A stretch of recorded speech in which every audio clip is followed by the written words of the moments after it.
तो हेलो दोस्तों, welcome to Hindi study. यहाँ पर देखिए मोस्ट इम्पॉर्टेंट क्वेश्चन आपके लिए जो विज्ञान के हैं वो यहाँ पर हम लेकर आए हैं। इसमें आपके जो 6 नंबर वाले क्वेश्चन, 4 नंबर वाले क्वेश्चन और 2 नंबर वाले क्वेश्चन, सारे इम्पॉर्टेंट क्वेश्चन यहाँ पर हमने कवर किए हैं।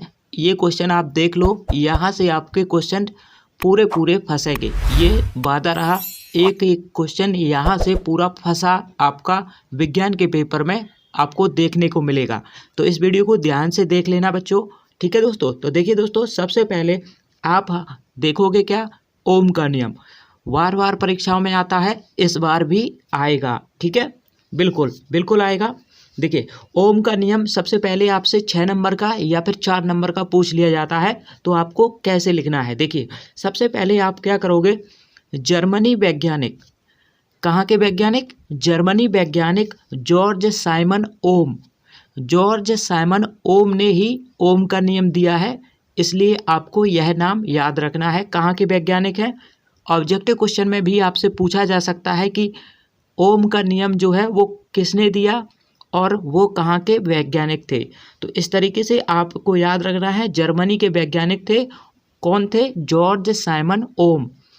अब देखिए आपको आगे क्या लिखना है, ओम के नियम में इसके अनुसार, यानी ओम, जॉर्ज साइमन ओम के अनुसार, यदि किसी चालक की भौतिक अवस्था लंबाई, ताप और दाब अपरिवर्तित रहे, यानी लंबाई और ताप और दाब अगर अपरिवर्तित रहे, तो उसके सिरों के बीच का जो विभवांतर V है उसमें बहने वाली धारा I के अनुक्रमानुपाती होता है, ठीक है। अब अनुक्रमानुपाती का चिन्ह आप जानते हो, इस तरीके का लगता है, यानी V जो विभवांतर है यह अनुक्रमानुपाती का चिन्ह है और यह धारा जो है इसके अनुक्रमानुपाती होता है, जैसा कि आपका यहाँ पर इस परिभाषा में दिया गया है, वही हमने यहाँ पर जो है लिख दिया है, ठीक है। आप इस तरीके से इसको लिख सकते हो यहाँ पर। फिर क्या करना है, आपको अच्छे लेख में लिखना है, आपका अच्छा लेख होना चाहिए, ठीक है। तो यहाँ पर फिर आपको क्या करना है, देखिए फिर आपको यहाँ पर क्या लिखना है, V बराबर IR। अब यहाँ से R कहाँ से आ गया, देखिए अनुक्रमानुपाती हटाओगे, नियतांक आपका R आ जाएगा और R यहाँ पर किस प्रकार से लिख देना है, V बराबर IR। यह आपका जो है फॉर्मूला होता है, ठीक है। अब देखिए जहाँ R क्या है, एक नियतांक है जिसके चालक का वैद्युत प्रतिरोध कहते हैं, जिसे क्या कहते हैं, चालक का वैद्युत प्रतिरोध कहते हैं। या फिर आप R बराबर निकालोगे तो ये I जो है V के बटे में चला जाएगा, या फिर आप कह सकते हो R बराबर V बटे I, ठीक है। इस प्रकार से आपको करना है, बहुत ही आसान है, 6 नंबर आराम से आप परीक्षा में आपको दे दिए जाएंगे। देखिए विद्युत प्रतिरोध R का मान चालक के आकार, पदार्थ तथा ताप पर निर्भर करता है, ठीक है। विद्युत प्रतिरोध जो है उसका R का मान जो है आकार, पदार्थ तथा ताप के निर्भर करता है, ताप पर निर्भर करता है, ठीक है। अर्थात आपको क्या लिखना है, यहाँ वैद्युत प्रतिरोध का जो मात्रक है, आप जानते हो ओम होता है वैद्युत प्रतिरोध का मात्रक, इसका सिंबल इस तरीके से यह आपका बनता है, ठीक है। अब आपको क्या करना है, और आगे अगर आप लिखो तो अतः करके लिख सकते हो, R यानी कि ओम ये इस तरीके का बनता है जो संकेत है, और ओम बराबर होता क्या है, वोल्ट बटे एम्पियर, यानी V बटे I, या फिर आप कह सकते हो R बराबर V बटे I, ठीक है। इस प्रकार से आपको पूरा यहाँ तक अगर आप पूरा लिख देते हो तो आपके कोई भी एक भी नंबर नहीं काटेगा, एग्जामिनर पूरे नंबर देगा। बहुत ही आसान है, लिख दोगे। चलिए अगला क्वेश्चन देखते हैं, इम्पोर्टेंट क्वेश्चन जो है, देखिए ये आपका क्वेश्चन है विद्युत आवेश ये भी आपसे पूछा लिया जाता है, तो आपको यह कैसे लिखना है देखिएगा। सबसे पहले आपको क्या करना चाहिए, अगर आपको याद है तो बहुत ही बढ़िया बात है, अगर आपको याद नहीं है तो मैंने ये तरीका जो है बताया है, ये बहुत ही सिंपल तरीका है, आप आराम से इसको याद कर सकते हो। किसी पदार्थ का वह गुण जिसके कारण उसमें विद्युत तथा चुंबकीय प्रभाव उत्पन्न होते हैं उसे विद्युत आवेश कहते हैं। बहुत ही सरल है, क्या है, किसी पदार्थ का वह गुण जिसके कारण उसमें विद्युत तथा चुंबकीय प्रभाव उत्पन्न होते हैं, विद्युत आवेश कहलाता है। आसान है। इसे Q से प्रदर्शित करते हैं। इसे किससे प्रदर्शित करते हैं? Q से। अब Q बराबर आपको ये पता होना चाहिए, विद्युत आवेश बराबर क्या होता है? Q बराबर NE। जो लिखा है वही यहाँ पर आपका जो है कर दिया गया है, ठीक है। Q बराबर NE। अब देखिए N यहाँ पर क्या है? जहाँ पर N जो है वह पदार्थ में इलेक्ट्रॉनों की संख्या है, और E जो है एक जो इलेक्ट्रॉन है उसमें कितने होते हैं? देखिए 1.6 गुणे 10 पे घात -19 कूलाम एक इलेक्ट्रॉन बराबर होता है। एक इलेक्ट्रॉन पर आवेश जो है कितना होता है? 1.6 गुणे 10 पे घात 19। अगर आपसे ऑप्शन में पूछ दिया जाए, क्वेश्चन में जो ऑप्शनल वाले क्वेश्चन होते हैं उसमें पूछ दिया जाए तो एक इलेक्ट्रॉन आवेश कितना होता है? 1.6 गुणे 10 पर घात 19 एक इलेक्ट्रॉन का आवेश होता है, ठीक है। ये आपको याद रखना है, और आपको याद रखना है Q बराबर NE। N क्या होता है? पदार्थ में इलेक्ट्रॉनों की संख्या। या फिर ऑब्जेक्टिव क्वेश्चन बनाना होगा तो कैसे बना देगा? देखिए Q बराबर NE देगा, और यहाँ पर N क्या है ये भी पूछ सकता है। तो N आपको याद रखना है इलेक्ट्रॉनों की संख्या, और E जो है इलेक्ट्रॉन पर आवेश कितना है? 1.6 गुणे 10 पे घात 19 माइनस का, ठीक है, याद रखना है। चलिए अब आगे क्या लिखना है? विद्युत आवेश का मात्रक जो है याद रखना है क्या है? कूलाम होता है। विद्युत आवेश का मात्रक क्या होता है? कूलाम होता है। यह एक अदिश राशि है। यह क्या है? एक अदिश राशि है। चलिए दोस्तों, मैं आपको एक तरीका यहाँ पर बता देता हूँ। अदिश राशि और सदिश राशि जब आपको ढूंढनी हो तो आपको क्या करना है? देखिए यहाँ पर देखिए, जिसमें वावट आए, वावट आधा आए या फिर पूरा आए, जिसमें अगर आपका वावट आ रहा है वह आपकी सदिश होगी, ठीक है। ये ट्रिक है, बहुत ही ज़बरदस्त ट्रिक है। जिस शब्द में आपका वावट आ जाए वह आपकी सदिश होगी, और वावट ना आए तो आपकी अदिश होगी। समझ रहे हो? बस यही ट्रिक है। अगर आप कोई भी सदिश अदिश पहचानने को कहा जाए तो ये बात ध्यान से सुन लें, वह सदिश राशि होगी जिसमें वावट होगा, ठीक है, और जिसमें वावट नहीं होगा अदिश राशि होगी, ठीक है। ये याद रखना है बिल्कुल। चलिए अब यहाँ पर क्वेश्चन पर आ जाते हैं। आपका क्वेश्चन, ये एक अदिश राशि है, इसका विद्युत आवेश का जो कूलाम हो जाता है, ठीक है। अब देखिए यहाँ पर आपको एक चीज अभी आप सुन रहे होंगे कि यहाँ पर वावट आ गया फिर भी ये अदिश है। तो देखिए ये अपवाद है, ये अपवाद है। आपको सिर्फ और सिर्फ विद्युत आवेश और विद्युत धारा जो है वो आपको ध्यान रखना है। ये दो इसमें नहीं लगेगा, ठीक है। विद्युत आवेश ट्रिक एकदम ज़बरदस्त है दोस्तों, हमेशा लगती है ये। आपको सिर्फ और सिर्फ यही रखना है याद कि विद्युत आवेश में नहीं लगेगी, ठीक है। ये आपका आदेश है, ठीक है, यही आपको याद रखना है। लेकिन और आपको अगर और चीज़ों के लिए जो है वो याद रखना है, वह जिसमें नहीं आ रहा है वह सदिश होगा, और यानी कि वह जिसमें नहीं आएगा वह आपका आदेश होगा, और वह आएगा तो सदिश होगा। आ रहा है तो सदिश, नहीं आ रहा है तो अदिश, ठीक है।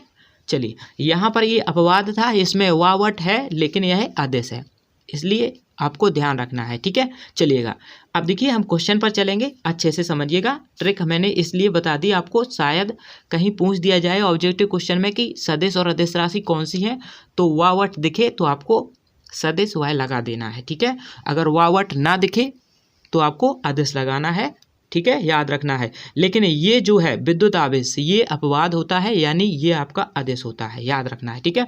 चलिए आगे क्या लिखना है? विद्युत आवेश का मात्रक क्या है? कूलाम है। यह एक अदिश राशि है। विद्युत आवेश दो प्रकार के होते हैं। दो प्रकार के कौन कौन से? एक धनावेश और एक ऋण आवेश, ठीक है। इस प्रकार से आपको लिख देना है। और फिर क्या लिखना है? फिर ये लिखना है सजातीय आवेश एक होता है और एक विजातीय आवेश होता है। अब सजातीय आवेश जो है वो प्लस प्लस होता है, माइनस माइनस होता है, एक जैसे होते हैं। और विजाती जैसे कि नाम से ही पता चल रहा है कि यह विजाती मतलब अलग अलग होंगे, ठीक है, यानी एक प्लस एक माइनस, एक प्लस एक माइनस, ठीक है। तो यहाँ पर आप इस नोट को अच्छे से पढ़ लो। देखिए सजातीय आवेश एक दूसरे को प्रदर्शित करते हैं, यानी सजातीय आवेश जो है एक दूसरे को प्रतिकर्षित करते हैं, ठीक है। क्या करते हैं? प्रतिकर्षित करते हैं। यानी कि अगर जब आप चुंबक में या फिर इलेक्ट्रॉनिक किसी चीज़ में अगर आप प्लस प्लस जोड़ोगे तो वह प्रतिकर्षित यानी कि एक दूसरे को जो है वो अगल भेज देगा, यानी एक दूसरे को जो है वो अलग कर देगा, समझ रहे हो। और अगर विजातीय है यानी प्लस और माइनस है, जो कि हमारा लाइट जो है वो प्लस माइनस ही होता है, तभी हमारा मोबाइल जो है चार्ज होता है, ठीक है। तो इसलिए प्लस और माइनस बन के जो विजातीय होता है वह सही होता है, ठीक है। यानी यहाँ पर क्या लिखना है, सजातीय आवेश एक दूसरे को प्रतिकर्षित करते हैं तथा विजातीय आवेश एक दूसरे को आकर्षित करते हैं, ठीक है। तो विजातीय आवेश जो है वो आकर्षित करते हैं, एकदम बहुत ही सिंपल है, ये कर देना है। पूछा जाता है 6 नंबर का, ठीक है। चलिए अब 2 नंबर वाले मोस्ट इंपॉर्टेंट क्वेश्चन आपके लिए यहाँ पर 6-7 क्वेश्चन है, वो देख लें, ठीक है। देखिए दोस्तों, अगर आप यहाँ पर 12 नंबर के जो 6 क्वेश्चन दिए हैं हमने, 6 क्वेश्चन आपसे पूछे जाते हैं 2-2 नंबर वाले। तो अगर ये 6 क्वेश्चन मोस्ट इंपॉर्टेंट मैंने लिखे हुए हैं, अगर आप इनको कर लेते हो तो 12 नंबर आपके एग्जाम में क्लियर हो जाएंगे, समझ रहे हो। तो इसलिए आपको ये सारे कर लेने हैं। चलिए देखिए, पहला क्या है मोस्ट इंपॉर्टेंट क्वेश्चन, अवतल दर्पण के मुख्य फोकस की परिभाषा लिखिए, ठीक है। अवतल दर्पण के मुख्य फोकस की जो परिभाषा है वो क्या होती है, यहाँ पर पढ़ लें, बहुत ही हमने सरल भाषा में लिखा हुआ है। देखिए, अवतल दर्पण पर मुख्य अक्ष के समांतर आपतित होती है, यानी अवतल दर्पण पर मुख्य अक्ष जो है वो समांतर आपतित होती है और कुछ किरणें परिवर्तित होकर दर्पण की अक्ष के बिंदु पर मिलती हैं, दर्पण की अक्ष से बिंदु पर मिलती है, यानी कि जो कुछ आपका दर्पण में होता है वो सारा कुछ यहाँ लिख दिया गया है, ठीक है, इतनी ही भाषा में। यह प्रतिच्छेद होती है, ठीक है। यह बिंदु अवतल दर्पण का मुख्य फोकस कहलाता है। एक बार फिर से पढ़ लेते हैं। देखिए, अवतल दर्पण पर मुख्य अक्ष के समांतर आपतित होती हैं, कुछ किरणें परावर्तित होकर दर्पण की अक्ष के बिंदु पर मिलती हैं या प्रतिच्छेद होती हैं। यह बिंदु अवतल दर्पण का मुख्य फोकस जो है कहलाता है, ठीक है। बिल्कुल याद हो गया। चलिए, अगर नहीं हुआ है तो आप रोक करके वीडियो को याद कर सकते हैं। और यहाँ पर अगला क्वेश्चन आपका आ चुका है। देखिए, मोस्ट इंपॉर्टेंट है, ये पूछा जा सकता है। एक गोलीय दर्पण की वक्रता त्रिज्या 20 है, तो आपको इसकी फोकस दूरी जो है वो क्या होगी ज्ञात करना है। तो देखिए दोस्तों, वक्रता त्रिज्या 20 दी गई है, लिखना है इस तरीके से। आपका 2 या 4 नंबर का पूछ दिया जाता है, ठीक है। गोली दर्पण की वक्रता त्रिज्या 2 गुणा फोकस दूरी, ये आपका फॉर्मूला होता है, यानी कि 2 गुणा एफ यानी 2 गुणा फोकस दूरी, ठीक है। यानी गोली दर्पण की वक्रता त्रिज्या 2 गुणा फोकस दूरी यानी r बराबर 2f हो जाएगा, ठीक है। अब आप यहाँ पर f बराबर निकालोगे तो r ये 2 जो है ये बटे में चला जाएगा, r/2 हो जाएगा। अब r जो है हमें दिया गया है, यानी वक्रता त्रिज्या 20 हमें दी गई है और बटा में 2 है, तो हमारी फोकस दूरी जो है वो निकल आएगी 10। कितनी आ गई फोकस दूरी, जो कि हमसे पूछी गई थी, फोकस दूरी कितनी आ गई 10। तो आपको याद रखना है r बराबर क्या होता है 2f, यानी वक्रता त्रिज्या बराबर 2 गुणा फोकस दूरी होता है, ठीक है। तो इस प्रकार गोली दर्पण की फोकस दूरी 10 सेंटीमीटर हो जाएगी, समझ गए, बिल्कुल आसान है। चलिए अगला इंपॉर्टेंट क्वेश्चन क्या है। देखिए, हम वाहनों में उत्तल दर्पण को पश्च दृश्य दर्पण के रूप में वरीयता क्यों देते हैं, बहुत ही मोस्ट इंपॉर्टेंट क्वेश्चन है। देखिए, जब हम वाहनों में, वाहन मतलब जैसे ट्रक हो गया, बस हो गया, इनमें आपका जो ड्राइवर के सीट के पास में एक दर्पण लगा होता है, शीशा लगा होता है, ठीक है। उसको हम किस लिए उपयोग करते हैं, पश्च दृश्य देखने के लिए। पश्च दृश्य का मतलब यानी पीछे के दृश्य को देखने के लिए, ठीक है, जो कि पीछे क्या जो है गाड़ियां आ रही हैं वो हम सब कुछ देखते हैं उस मिरर में। तो कौन सा वो दर्पण होता है और उसको वरीयता हमने क्यों दे रखी है, उत्तल दर्पण को वरीयता उसमें क्यों दे रखी है। तो देखिए सुनिए, हम वाहनों में उत्तल दर्पण को पश्च दृश्य दर्पण के रूप में वरीयता देते हैं। देखिए, वही लाइन जो प्रश्न है वही यहाँ पर आ गया है, क्योंकि शब्द ऐसे ही लिखे जाते हैं, ठीक है। और देखिए दोस्तों, मैं यहाँ पर एक चीज़ आपको बता दूं, अगर आपको ट्रिक देखना है, जब आपको किसी क्वेश्चन का आंसर ना पता हो विज्ञान में, तो आपको ट्रिक से कैसे लिखना है यहाँ पर मैं आपको अच्छे से समझाऊंगा। क्या होगा, देखिए आप क्या करोगे, सबसे पहले इस वीडियो को देख करके आप क्या करना, दूसरा वीडियो जो कि विज्ञान का ट्रिक जो बना करके हमने अपलोड किया है वो उसको देख लेना। विज्ञान का कोई भी क्वेश्चन ना आए, कैसा भी क्वेश्चन हो, चाहे ऑब्जेक्टिव हो चाहे आपका लॉन्ग क्वेश्चन हो, कैसे करना है ये उसमें आपको पता चलेगा, ठीक है। तो बहुत ही जेन्युइन तरीका बताया है आपका, अगर आप उस ट्रिक को फॉलो करोगे तो आप पूरे नंबर आपके आएंगे, समझ रहे हो। अगर कोई क्वेश्चन नहीं आता है तो आप कैसे करोगे, जैसे कि आप कुछ क्वेश्चनों को सही कर लो और कुछ क्वेश्चनों को जो ना आए उनको भी आप कर लोगे, ठीक है। इसलिए उस ट्रिक को आप जरूर देखो, ठीक है। तो देखिए, क्योंकि यहाँ पर क्या है, क्या लिखा है, हम वाहनों को उत्तल दर्पण को पश्च दृश्य दर्पण के रूप में वरीयता देते हैं, क्योंकि ये दर्पण वाहन के पश्च में लगे होते हैं तथा इनमें ड्राइवर अपने पीछे के वाहनों को देख सकते हैं। बहुत ही आसान है, जैसा होता है वैसा ही लिख दिया, ठीक है। जैसा होता है वैसा ही लिख दिया। किस लिए दर्पण का प्रयोग किया जाता है, पीछे के दृश्य को देखने के लिए, वही यहाँ पर लिख दिया है, ठीक है। बहुत ही आसान है, 2 नंबर आराम से हो जाएंगे। चलिए अगला क्वेश्चन देखेंगे। देखिए, उसी दर्पण वाले प्रश्न में अगर आप और भी कुछ जोड़ना चाहते हो तो ऐसे लिख सकते हो, जिससे वे सुरक्षित रूप से वाहन चला सकें, ऐसा भी लिख सकते हो। ये दर्पण सदैव सीधा प्रतिबिंब बनाते हैं, समझ रहे हो, एकदम सीधा प्रतिबिंब बनाते हैं, इसीलिए तो हम प्रयोग करते हैं। उल्टा बनाएंगे तो फिर सही नहीं रहेगा वो, ठीक है। इनका दृष्टि क्षेत्र भी बहुत अधिक होता है, यानी बहुत दूर तक देखा जा सकता है पीछे, ठीक है, क्योंकि ये बाहर की ओर वक्रत होते हैं, ठीक है। बाहर की ओर कैसे होते हैं, वक्रत होते हैं, इस प्रकार से आपका होता है ना लेंस, उत्तल लेंस, ठीक है। तो देखिए आपका यहाँ पर पता चल गया आपको एक चीज, यहाँ पर प्रश्न क्या पता चला आपको, यहाँ से आपको पता चला कि ऑब्जेक्टिव में क्वेश्चन बन सकता है कि ड्राइवर के पास जो दर्पण लगा होता है वो कौन सा लेंस होता है, यानी कौन सा दर्पण होता है, तो वह उत्तल दर्पण होता है, ठीक है, याद रखना है, एकदम सही। अगला चलेंगे, अगला क्वेश्चन, ये मोस्ट इंपॉर्टेंट क्वेश्चन आपका है। किसी लेंस की एक डायोप्टर क्षमता को परिभाषित कीजिए। बहुत ही मोस्ट इंपॉर्टेंट है, यहाँ पर लिखा हुआ है, मैंने पहले से ही लिख दिया है, मोस्ट इंपॉर्टेंट है, आपको याद रखना है। देखिए, किसी लेंस की एक डायोप्टर क्षमता को परिभाषित कैसे करना है, देखिए क्या करना है, लेंस की क्षमता का SI मात्रक डायोप्टर होता है, बस सिंपल सी बात है, लिख दो, ठीक है। इसे डायोप्टर यानी अक्षर D द्वारा दर्शाया जाता है, डायोप्टर को हम D द्वारा दर्शाते हैं, ठीक है। अब एक डायोप्टर उस लेंस की क्षमता है, यानी एक डायोप्टर क्या है, उस लेंस की क्षमता है जिसकी फोकस दूरी 1 मीटर हो।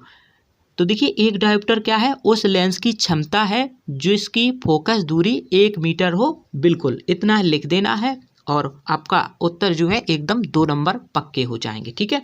चलिएगा अगला क्वेश्चन यहाँ पर देखिएगा, मोस्ट इंपॉर्टेंट है, 2 क्वेश्चन और हैं, इनको कर लोगे तो आपके पूरे नंबर 70 में से 70 आप ला जाओगे, ठीक है। तो देखिए, 2 मीटर फोकस दूरी वाले किसी अवतल लेंस की क्षमता ज्ञात कीजिए। 2 मीटर फोकस दूरी वाले एक किसी अवतल लेंस की जो है वो क्षमता हमें ज्ञात करनी है। आप देखिए, सबसे पहले हमें पता होना चाहिए अवतल लेंस की फोकस दूरी बराबर क्या होता है, F बराबर हमें दिया गया है 2 मीटर, ठीक है। और लेंस की जो क्षमता है वो P बराबर 1/F होता है, क्या होता है, P बराबर 1/F, ठीक है। तो यहाँ पर आपको क्या करना है, P जो निकालनी है, इसलिए आप F का मान जो है यहाँ पर रख दोगे, -2 हो जाएगा, क्योंकि ये पहले से माइनस होता है यहाँ पर, तो यहाँ पर -2 हो जाएगा, ठीक है। अब देखिए, यहाँ पर -2 है, 1/-2, जब भाग करोगे तो -0.5 उत्तर हो जाएगा, समझ रहे हो, बिल्कुल आसान है। चलिएगा, आसान है बिल्कुल, यहाँ पर आपका 0.5 डायोप्टर उत्तर हो जाएगा, देख लेना, आ जाएगा 2 नंबर का। चलिए इस क्वेश्चन को करेंगे, लास्ट क्वेश्चन है, मोस्ट इंपॉर्टेंट क्वेश्चन है, इसको पूरा कर लेते हैं। चलिए देखिए, हीरे का अपवर्तनांक 2.42 है, सच में भी होता है यही, ठीक है। जो हीरे का अपवर्तनांक है अगर पूछ दिया जाए तो 2.42 ही होता है, ठीक है। चलिए क्या पूछा गया है, हीरे का अपवर्तनांक 2.42 है, इस कथन का क्या अभिप्राय है। तो देखिए, अब आपको क्या करना है, यहाँ पर क्या लिखना है, हीरे का अपवर्तनांक 2.42 है, वही लिख दिया। इसका अर्थ है हीरे में प्रकाश की गति वायु में इसकी गति से 2.42 गुणा कम हो जाएगी, यानी कि इसका मतलब क्या है अपवर्तनांक का, तो हीरे में प्रकाश की गति जो है वो वायु में इसकी गति से 2.42 गुना कम हो जाएगी, ठीक है। तो इसका मतलब यही है, हो जाएगी। दूसरे शब्दों में हीरे में प्रकाश की गति निर्वात में प्रकाश की गति की 1/2.42 गुणा है। यानी कि निर्वात में क्या हो जाएगी, प्रकाश की गति जो है 1/2.42 गुणा हो जाएगी। बटे में है ये, ठीक है। तो ये आपको याद रखना है। तो हमने यहाँ पर सभी क्वेश्चन जो है वो कर लिए हैं। मोस्ट इंपॉर्टेंट क्वेश्चन है, अगर आप इनको कर लेते हो, अच्छे से आपने देख लिया है तो बहुत बहुत धन्यवाद। आपको ये क्वेश्चंस जो है देखने को मिलेंगे। चलिए अब आपको मैं एक चीज़ बता दूं, यहाँ पर अगर आपने ट्रिक नहीं देखा है तो विज्ञान में कैसे पास होगे वो ट्रिक ज़रूर देख लेना। अगर आपको क्वेश्चन जो है नहीं आए तब आपको कैसे लिखना है ट्रिक से, वो सारा कुछ मैंने दूसरे वीडियो में आपको दे दिया है, तो आप उस वीडियो को ज़रूर देख लें। ठीक है दोस्तों, चाहे ऑब्जेक्टिव हो चाहे आपका लॉन्ग क्वेश्चन लिखना हो। ठीक है, तो मिलते हैं अगले वीडियो में। Thanks for watching.